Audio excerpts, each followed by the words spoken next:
ছুটির দিনের সকালের পারফেক্ট নাস্তা হচ্ছে এই গরম গরম আলু পরোটা এবং সাথে ধনেপাতার চাটনি। এই আলু পরোটাটা এত বেশি মাউথ ওয়াটারিং অ্যান্ড ফ্লেভারফুল, একদম পুরাই ক্লাসিক একটা নাস্তা। আলু পরোটা নেভার ফেলস টু ডিলাইট। বাইরে ক্রিস্পি, ভেতরে একদম টেন্ডার, একদম কমফোর্ট ফুড যেটাকে বলা হয়। তো আজকের ছুটির দিনের নাস্তাটা হোক এই আলু পরোটা দিয়েই। চলুন রেসিপিটি দেখে ফেলি। প্রথমেই পরিমাণ মতো ময়দা নিয়ে নিবেন। যতগুলো পরোটা বানাতে চান সেই পরিমাণে ময়দা নিয়ে নিবেন। তারপর অ্যাড করে দিতে হবে লবণ, একটুখানি সয়াবিন তেল এবং সাথে থাকবে পানি। দেন এটাকে দিয়ে আটাটা মিক্স করে নেবেন। পানিটা আস্তে আস্তে মিক্স করবেন। তারপরে আম্মু আটাটাকে খুব ভালো করে মথে সাইড করে রেখে দিবে, রেডি করে নিবে ভেতরের আলুর পুরটা। পুর রেডি করার জন্য লাগবে আলুটাকে খুব ভালো করে স্ম্যাশ করে নেবেন। তারপরে এখানে অ্যাড করে দিতে হবে 1 চা চামচ মরিচের গুঁড়া, 1 চা চামচ মাংসের মশলা এবং 1 চা চামচ লবণ। এখানে আমরা নুডলসের সিজনিং মিক্সটা অ্যাড করতেছি, আপনারা এখানে চাট মশলা ইউজ করতে পারেন। 1/2 চা চামচ গোলমরিচ অ্যাড করে নেবে আম্মু। তারপরে কুচি করে নেওয়া ধনেপাতা, কুচি করে নেওয়া মরিচ কুচি এবং হচ্ছে পেঁয়াজ। দেন আম্মু will give it a fine mix.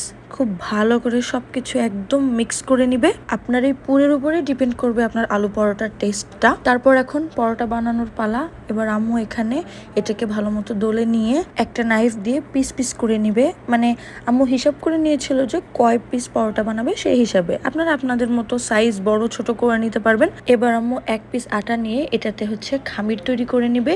এই খামিরটার ভিতরে আলুর পুরটা দিয়ে আম্মু হচ্ছে ভাঁজ করে মুখটা আটকে দিবে।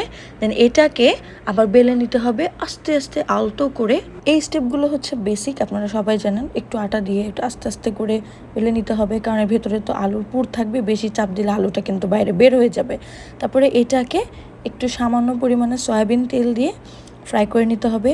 আর তেল যত কম খাওয়া যায় ততই ভালো। আপনারা আপনাদের প্রয়োজন অনুযায়ী তেল ব্যবহার করবেন, কোনো সমস্যা নেই। সো এক সাইড ফ্রাই করে নিতে হবে। এক সাইড ফ্রাই করা হয়ে গেলে উল্টে দিব। তারপর রেডি করে নিব চাটনিটা। এখানে ধনে পাতা নিয়েছি, এটাকে কুচি করে কেটে দিব। দেন এখানে কুচি করা কাঁচামরিচ অ্যাড করে দিতে হবে, কুচি করে নেওয়া রসুন এবং কুচি করে নেওয়া আদা, এগুলো দিয়ে দিতে হবে। দেন লাগছে অর্ধেকটা লেবুর রস। লেবুর রসটাকে চিপে অ্যাড করে দিয়ে দেন এখানে 1 চা চামচ লবণ অ্যাড করে নিতে হবে। এই পর্যায়ে গিয়ে আপনারা অনেকে তেঁতুল অ্যাড করে দিতে পারেন, চাইলে একটু চিনি অ্যাড করে দিতে পারেন যারা কিনা একটু সুইট ফ্লেভার পছন্দ করেন। ধনেপাতার এই চাটনিটা কিন্তু দুর্দান্ত মজা লাগে আলু পরোটার সাথে। এই চাটনিটা আপনারা অন্যান্য বা পরোটা বা চাপটি যে কোনো কিছুর সাথে খেতে পারবেন। পরোটাটা এত বেশি নরম হয়েছিল, খেতে খুবই মজা লাগতেছিল, একদম তুলতুলে নরম বলতে পারেন। ছুটির দিনের পারফেক্ট একটা নাস্তা এক কথায়। সো রেসিপিটা আশা করি অবশ্যই ট্রাই করবেন এবং আমার আম্মুর পেজটিতে একটি ফলো ও ভিডিওটি শেয়ার করে দিতে কিন্তু ভুলবেন না। সবাইকে ধন্যবাদ।